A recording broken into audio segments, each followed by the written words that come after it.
nombre es César Adriasola, auditor de formación, más de 15 años ya en este negocio, contador de profesión y bueno, gustoso de empezar este tipo de cursos que promueven el desarrollo y la práctica de la auditoría, ¿no? Como especialista en auditoría, muy contento de poder absolver o, digamos, o poder dialogar este día con ustedes, ¿no? El día de hoy tenemos la oportunidad de revisar dentro de estos seminarios de NIAS que tenemos, la NIA 200, ¿no? La NIA 200 te habla de dos temas principales y significativos. El primero está relacionado al objetivo general de la auditoría independiente. ¿Qué se busca en una auditoría independiente? ¿Cuál es el objetivo? ¿No? ¿Para qué hacemos estas auditorías? Y la ejecución de una auditoría de acuerdo con las NIAS, ¿no? Oye, varios pueden hacer auditorías, ¿no? Pero digamos, una auditoría bajo NIAS implica una serie de procedimientos ya preestablecidos. ¿De acuerdo? Entonces, tomemos nota, dos objetivos de esta NIA. El primero asociado a repasar cuáles son los objetivos que tenemos como auditores independientes. Y el segundo, a verificar cómo se debería realizar una auditoría bajo los cánones de la NIA. ¿Por qué es importante resaltar esto? Porque el proceso de auditoría no es es un concepto general, ¿no? La auditoría es una serie de procedimientos que te sirven para verificar o contrastar algo, ¿no? Entonces, auditoría hay en todos los campos. Auditoría tributaria, contable, financiera, forense, ¿no? Entonces, una auditoría bajo la perspectiva de las NIAS tiene una estructura lógica, ¿no? Metodologías, etapas, ciertos procedimientos mínimos, ¿no? Entonces, eso es lo que vamos a ver el día de hoy. La misma NIA, esta NIA 200, tiene 4 secciones, ¿no? La primera, una introducción, antecedentes, introducción. La segunda, relacionada a lo que hemos conversado, ¿no? Los objetivos generales que tenemos como auditor. La tercera, las definiciones que tenemos que conocer, ¿no? Al igual cuando estudiamos IFRS, NICS, en la sección de cada NIC hay una sección de definiciones, ¿no? Aquí también, a lo largo de las NIAs que estamos revisando, hay una sección de definiciones. ¿Por qué es importante saber esto? Porque hay algunos términos que se utilizan que no necesariamente tienen el mismo significado o la misma amplitud en terminología, digamos, hablada, ¿no? Hay términos muy específicos, ¿no? Muestra, base, es decir, hay términos muy específicos que nosotros los auditores desarrollamos y aquí se explican qué significan, ¿no? Y por cuarto punto, los requerimientos o las pautas que pone esta NIA para que se realicen las auditorías. Bien, entonces, dicho esto, empezamos a desarrollar cada uno de los puntos, ¿no? Primero, antes de empezar con esto, queríamos hablar un poquito de hacia dónde apuntan estas NIAs, ¿no?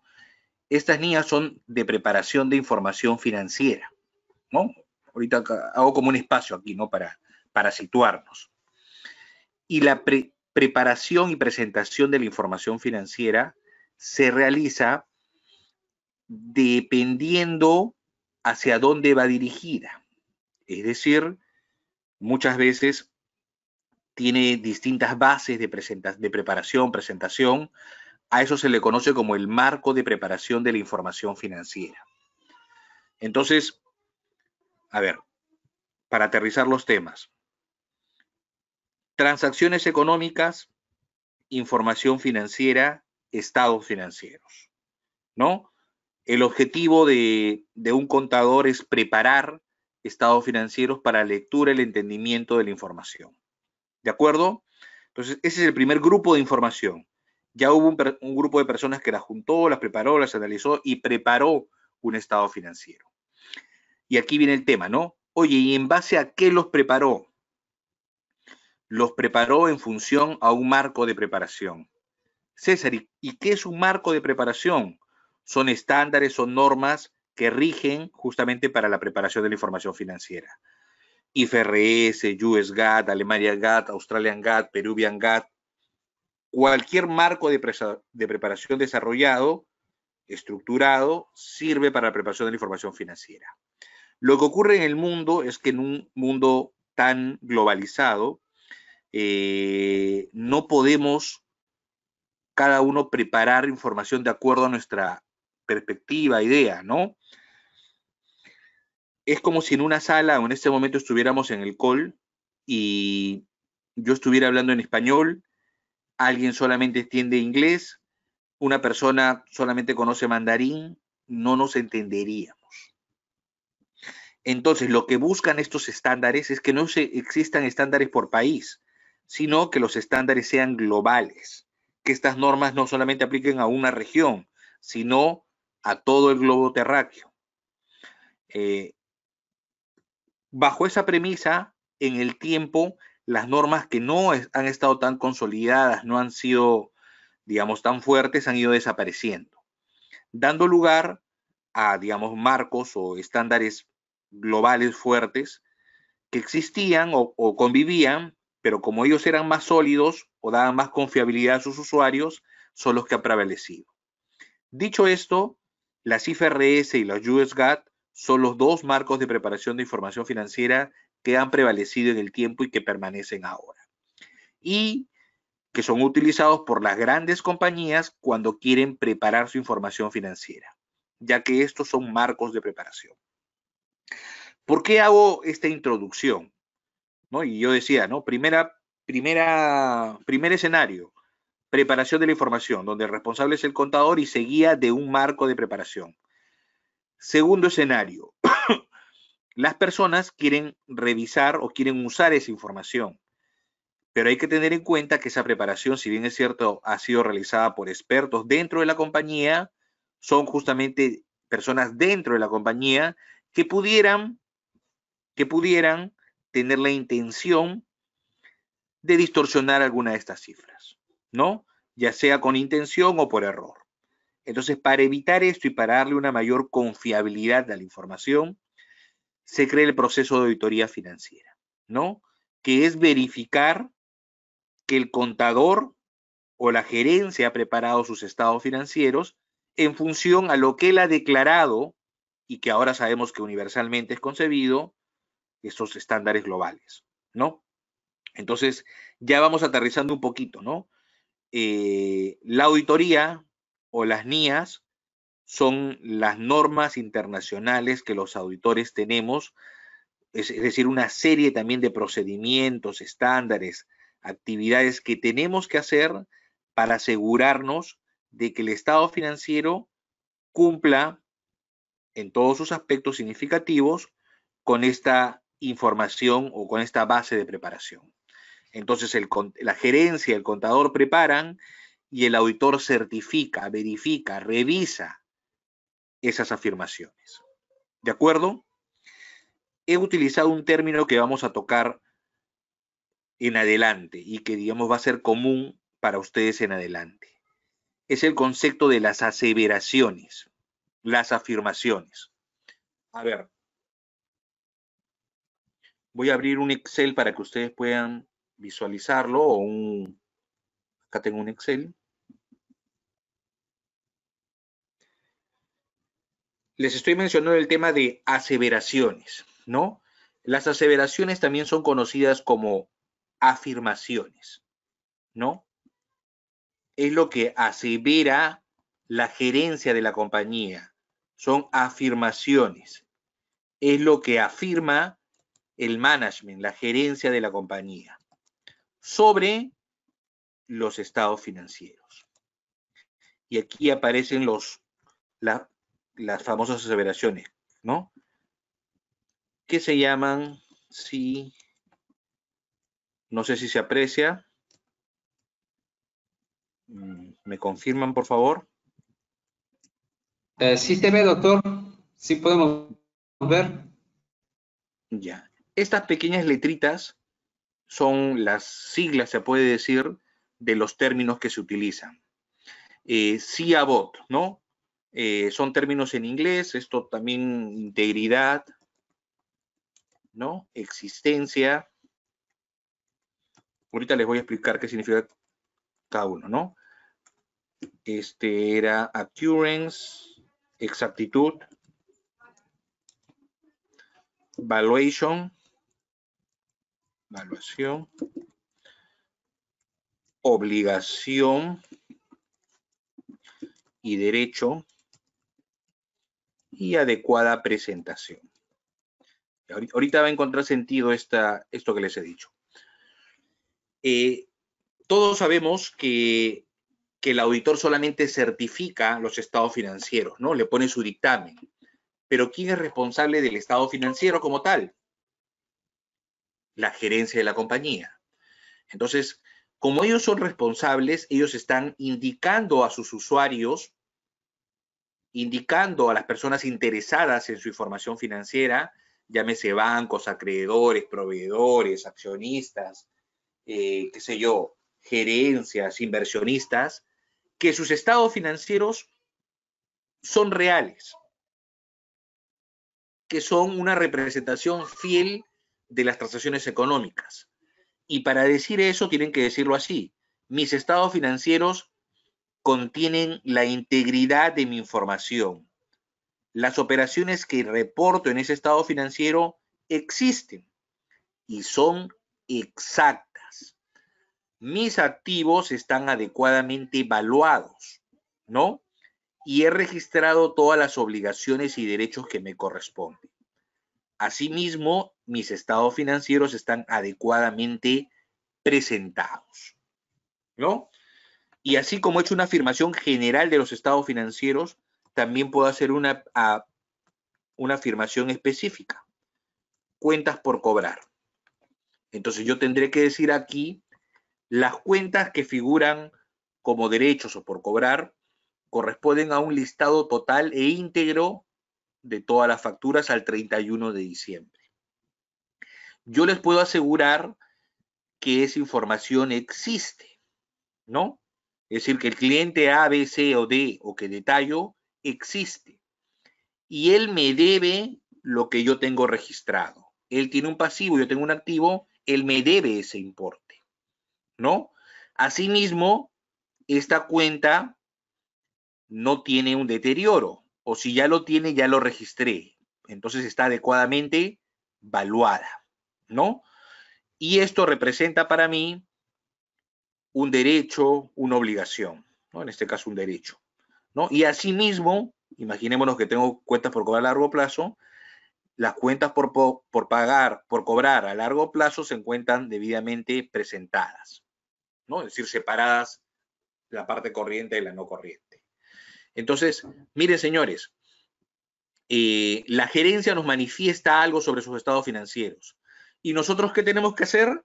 Verificar si eso es cierto. Verificar que lo que diga la gerencia se cumple. Entonces, esa es nuestra tarea, ¿no? Como auditores tenemos que verificar que lo que están indicando en sus estados financieros es cierto. ¿De acuerdo? Entonces, ¿por qué lo dividimos así? Porque esto sirve para ayudarnos en el desarrollo de las pruebas. Me adelanto un poco, pero digamos, otra NIA te habla de los procedimientos, ¿no? ¿Qué procedimientos tiene que ser el auditor? El auditor primero identifica dónde existe riesgo, ¿no? Imaginémonos que tengamos una cartera pesada. Entonces, probablemente hay un riesgo de deterioro en esa cartera. O posiblemente conozca de algunos eventos de malos registros contables, duplicación, entonces posiblemente hay una cuenta por cobrar que no exista, que no sea exacta. Entonces, una vez que identifico dónde están mis riesgos, yo digo, en estas aseveraciones de esta cuenta existe riesgo. ¿Se visualiza? Es decir, esa es la cuenta por cobrar y al 31 de diciembre tiene un saldo. Digamos que tiene 2 millones, ¿no? Entonces, yo después de entender las operaciones de la compañía, me entero de que los reportes de cuentas por cobrar no están jalando bien o se duplican. Entonces, si me dice que tengo 2 millones, no sé si sean 2 millones, de repente es menos. Entonces, ¿dónde existe riesgo?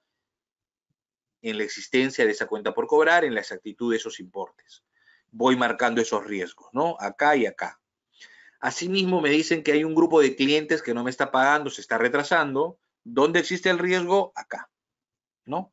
Entonces, una vez identificado el mapa de riesgo, yo, con función a mi conocimiento, en función a mi experiencia, a lo que me diga el equipo también, diseño una prueba de auditoría, ¿no? Por ejemplo, ¿qué puedo hacer aquí? De repente confirmo a mis clientes, hago una carta de confirmación con saldos abiertos o cerrados y confirmo a mi cliente.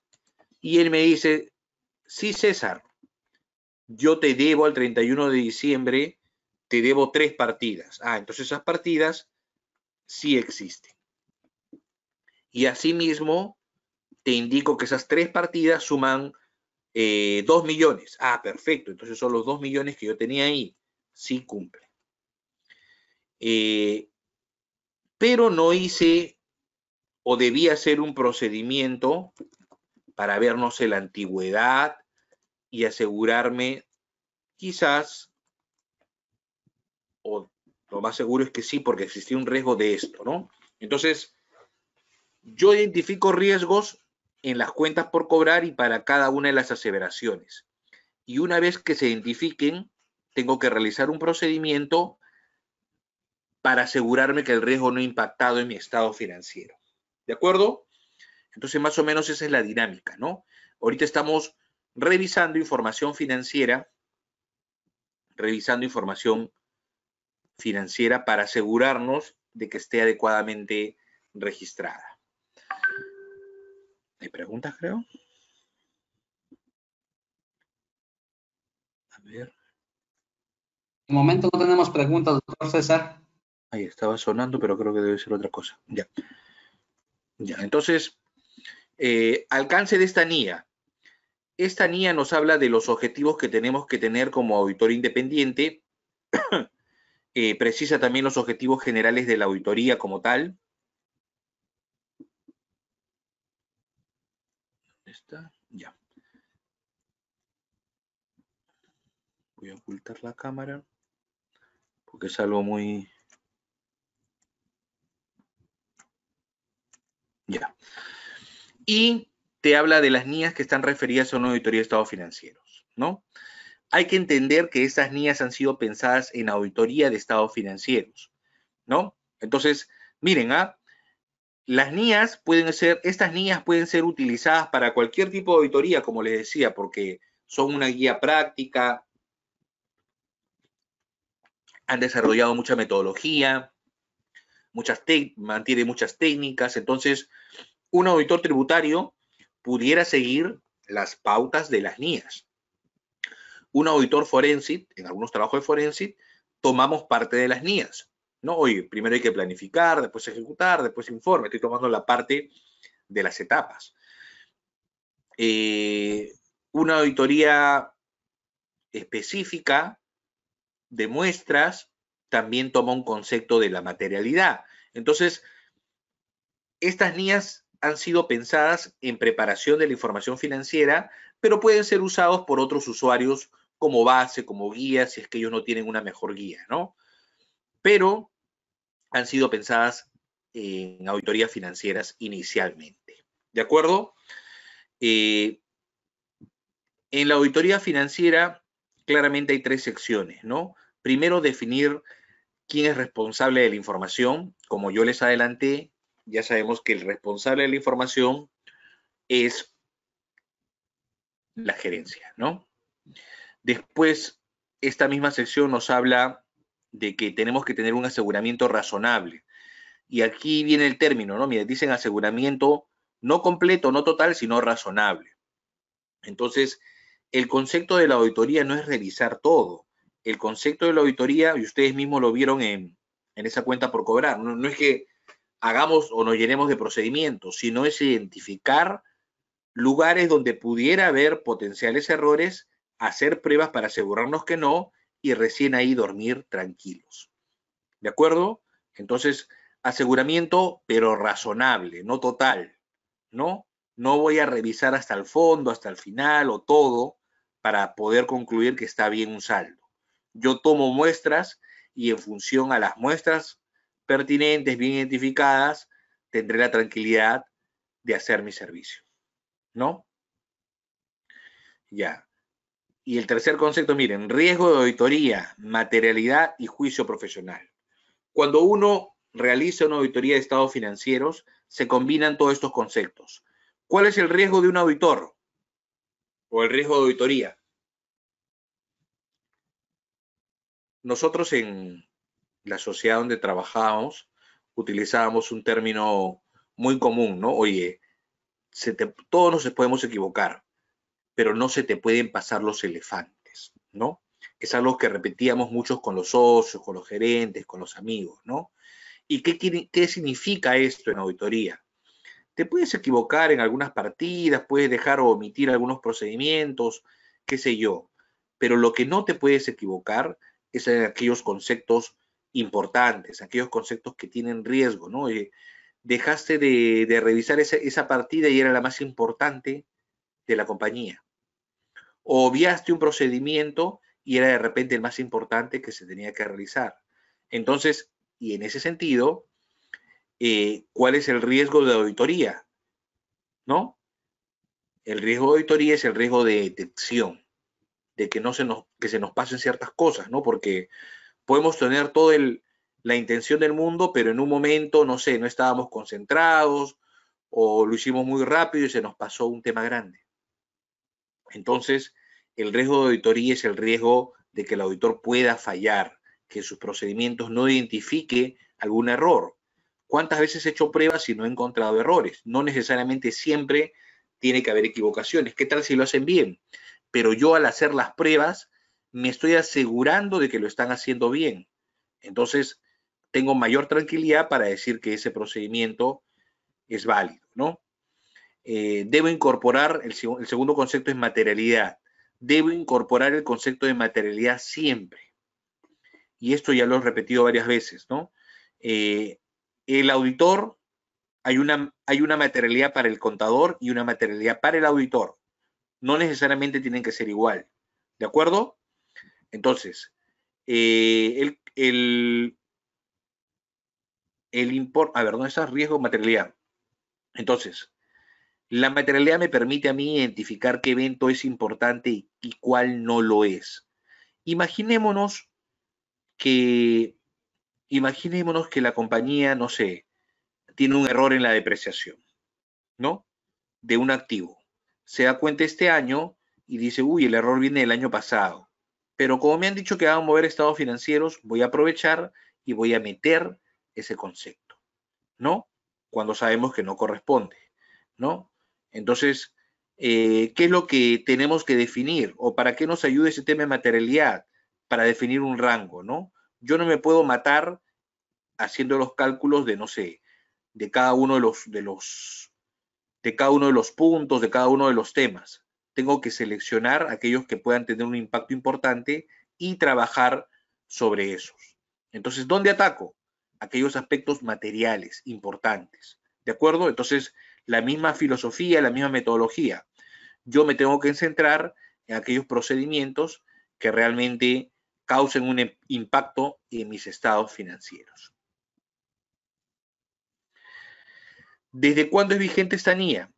Esta NIA para auditorías de para periodos que empiezan después de diciembre del 2009. Es decir, a partir del 2010 se tiene que tomar esta consideración de principal agente, ¿no?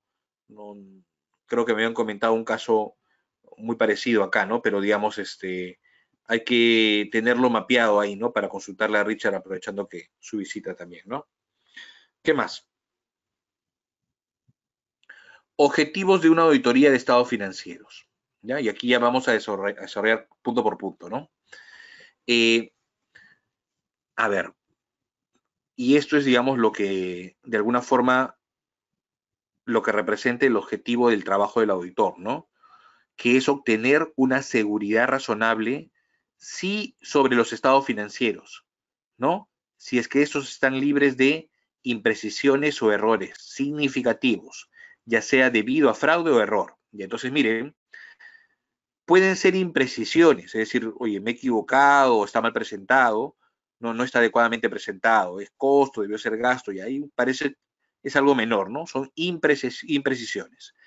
Pero hay un concepto que denomina la misma empresa, hay un concepto que denomina como, a ver, como importante, como significativo, ¿no?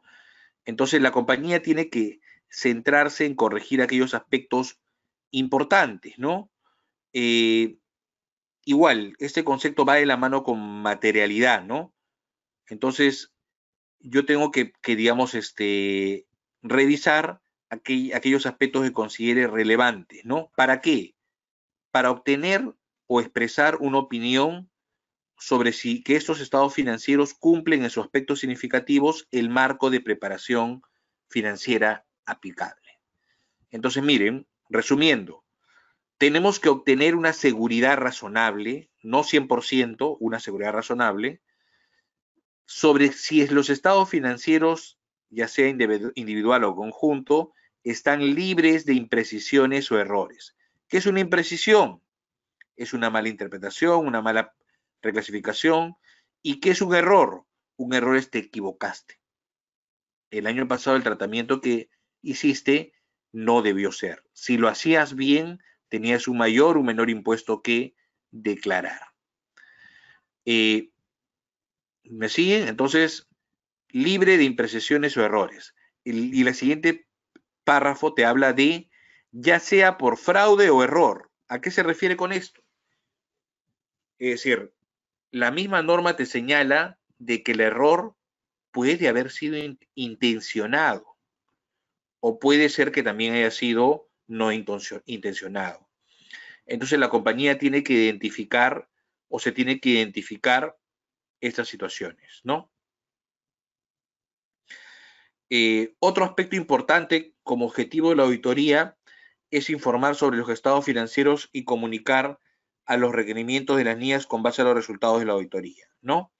Entonces, el primero era, digamos, objetivo que teníamos como auditores, tener la tranquilidad de lo que he hecho, de lo que estoy firmando está bien, ¿no? Asimismo, informar sobre los estados financieros y comunicar según los requerimientos de las NIAS con base a los resultados de la auditoría, ¿no? Entonces, ¿qué quiere decir esto? Si producto de mis procedimientos resulta algo, digamos, no inapropiado, sino que puede perjudicar a la compañía, ¿no? Porque esto es un mayor cálculo de renta, un mayor cálculo o disminución de ciertos créditos que no se pueden utilizar. Digamos, la auditoría busca la tranquilidad también de los usuarios, ¿no? Porque una cosa es que yo reciba el estado financiero del cliente, ¿no? Que claramente tiene una relación de dependencia con el dueño. No va a decir ni poner nada que lo perjudique. Entonces un tercero se siente y realmente es más independiente y puede, digamos, hacer ese tipo de situaciones, ¿no? Puede presentar ese tipo de situaciones.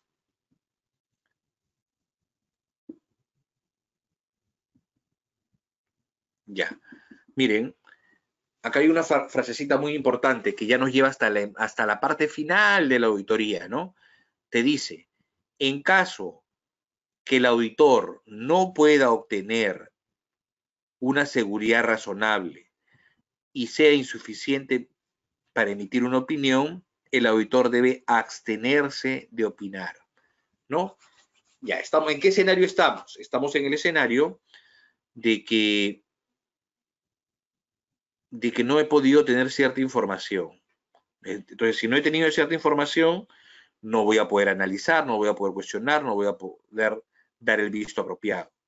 Entonces, la misma norma me dice, si tú te encuentras en una situación como esa, lo más apropiado, una seguridad razonable y suficiente para tu opinión, lo más apropiado sería que el auditor pueda abstenerse por esa calificación, ¿no? Entonces no es tan fácil, ¿no? No es nada más que ya no quiero, sino que que tiene consecuencias no poder obtener información para concluir un procedimiento. ¿De acuerdo?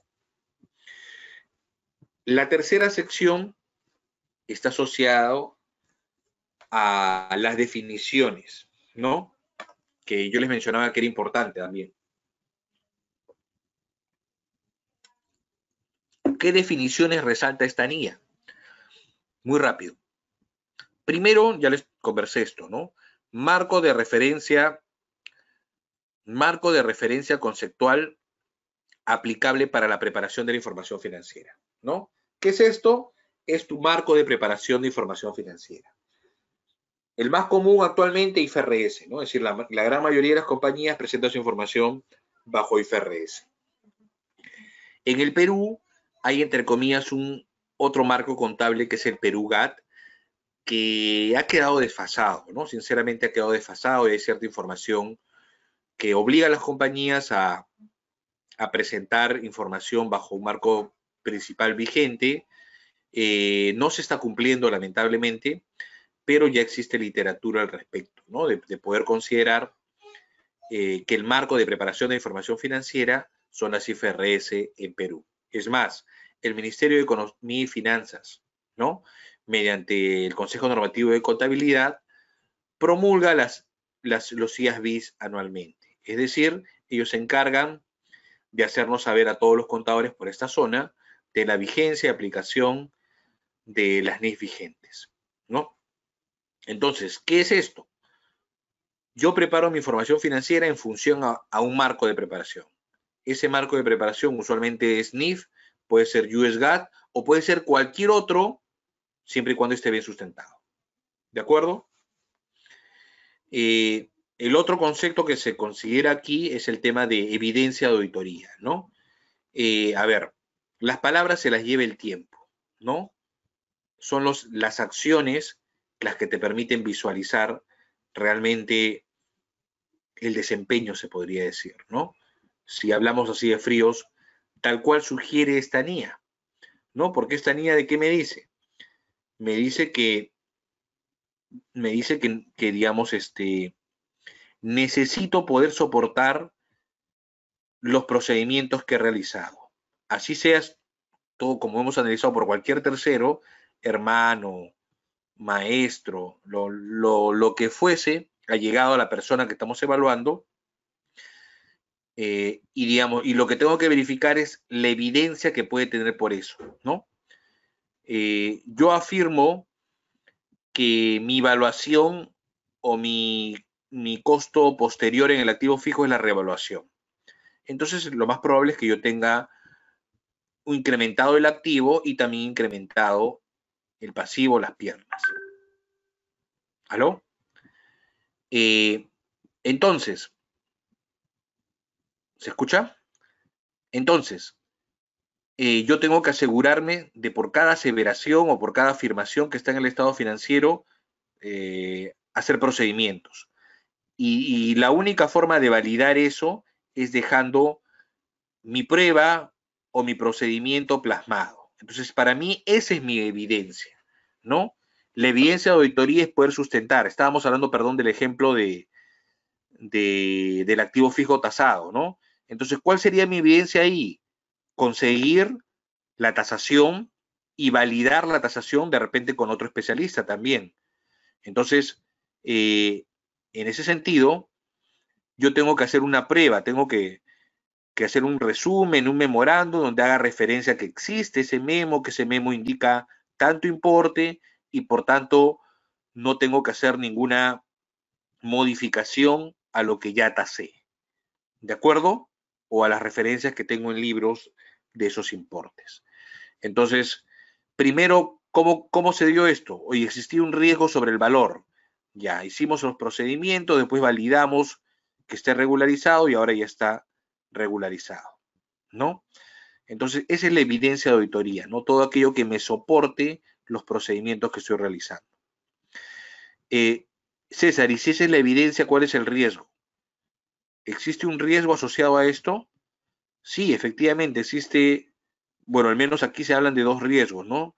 El riesgo que el auditor emite una opinión sin salvedad. ¿Ya? ¿A qué se refiere a esto? estamos auditando Odebrecht, ¿no?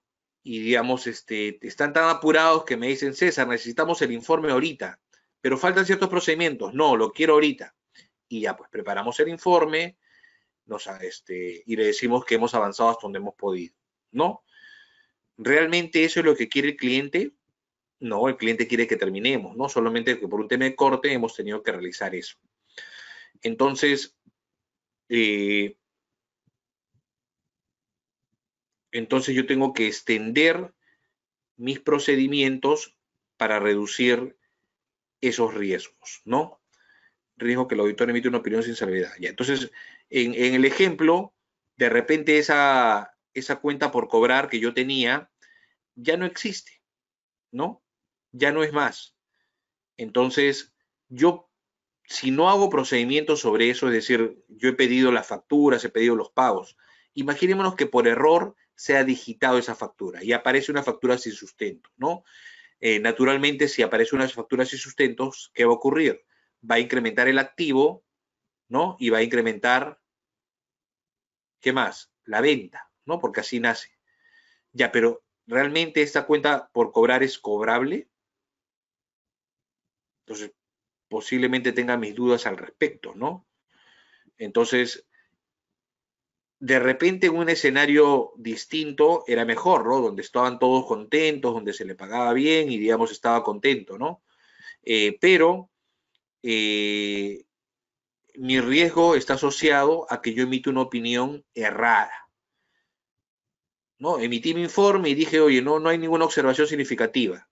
Y después de unos meses me doy cuenta, oye, pero había un saldo de bancos que no cruzaste y no existía. Entonces ese saldo implica un error de contabilidad. Tienes que corregir tu informe, tienes que corregir la contabilidad. Entonces no queremos llegar a esos escenarios, ¿no? Queremos situarnos en eventos como que tengo que hacer tal actividad y digamos, y quiero planificarla de tal forma, ¿no? Mientras hay una mejor planificación de las actividades, el riesgo a equivocarnos o el riesgo a tener algún error es menor. ¿De acuerdo? ¿A quienes se les conoce como encargados de la entidad? Son personas o organizaciones con responsabilidades de supervisar la dirección estratégica, ¿no? Entonces, hablamos primero de la gerencia. ¿Y quién es la gerencia? Son los accionistas, por si acaso. No, perdón. Hay dos grupos, dos grandes grupos. Primero, la administración. Estamos hablando de gerencia financiera, gerencia general. Pero luego, los dueños. Y los dueños finalmente son los responsables de la información financiera. Y así como son responsables, también tienen una serie de obligaciones que cumplir, ¿no?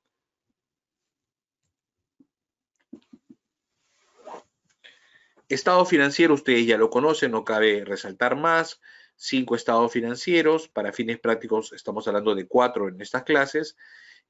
Adicionalmente aquí no lo habíamos tocado, pero creo que cabe mencionar los estados financieros para que se conozcan o se digan que son estados financieros, deben contener, ¿qué deben contener? Notas, ¿no? Entonces este punto es importante, ¿no? Para que yo pueda darle baja al punto de decir como entregado, como recibido, satisfecho, tengo los estados financieros resumidos y también tengo las notas complementarias a la información. Entonces, ¿qué significa esto? Que efectivamente los estados financieros, para leerse en su magnitud, tienen que tener revelaciones. ¿De acuerdo? Hagamos un ejemplo. ¿Ya? Imaginémonos, y aquí regreso hacia...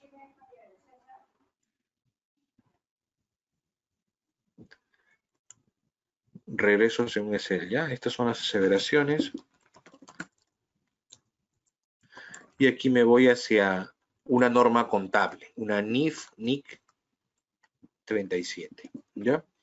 ¿De qué trata esa famosa NIC 37? Ustedes ya la conocen. ¿De qué trata? De activos pasivos contingentes, pasivos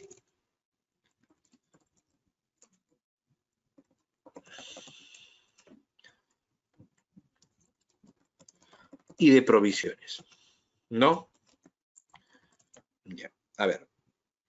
Contingente está fuera del estado financiero, pero probablemente va a ingresar, entonces hay que estar alertas a esos temas contingentes. Provisiones. ¿Cómo se define una provisión? Una provisión es una obligación, pero que tiene una característica, tiene una incertidumbre, entonces es diferente a qué, a una cuenta por pagar comercial, ¿no? Una cuenta por pagar comercial tiene definido cuánto te debo, cuándo te voy a pagar, ¿no? Entonces, hay que diferenciar. La provisión es diferente ¿de qué? Del pasivo comercial. ¿Por qué? Porque en la provisión, ¿qué existe? Incertidumbre, ¿no? Existe una duda razonable de que efectivamente me vayan a pagar ese importe o eso. Es una mejor estimación. Entonces, esa incertidumbre, ya sea en el importe, ¿no? No sé cuánto me debe, ni sé cuánto me va a pagar, ni cuándo, ¿no? Importe, fecha, cuándo. Entonces, como no tengo esos datos o como no tengo la seguridad de esos, yo digo que estoy ante una provisión. Para que una provisión se registre, tiene que tener algunas condiciones. 3 principalmente. Hecho pasado, que venga hecho pasado, no, obligación presente, ya sea legal o implícita, que venga de hechos pasados. Ese es lo primero, ¿no? Entonces, yo tengo, parado hoy, tengo una obligación producto de ciertas acciones que hizo en el pasado, ¿no? Ese es el primer concepto. Segundo concepto, que implique la salida de flujos de la compañía. Entonces, en algún momento voy a tener que cancelarla, pagarla. Y tercero, puede hacer una estimación confiable, ¿no? Luego de ver estos criterios, yo tengo que ver si esto es probable, posible o remoto, ¿no? Probable, posible y remoto. Un escenario remoto implicaría que no hago nada porque solamente me asusté, punto. En un escenario posible que es 50%, digamos, si queremos ponerle números, 50 y 50, si ponemos 50 y 50, es posible, ¿no? Y probable, estamos ejercitándonos ante cualquier tema, entonces probable es que haya una alta posibilidad o probabilidad de perder, ¿no? Esos son los escenarios.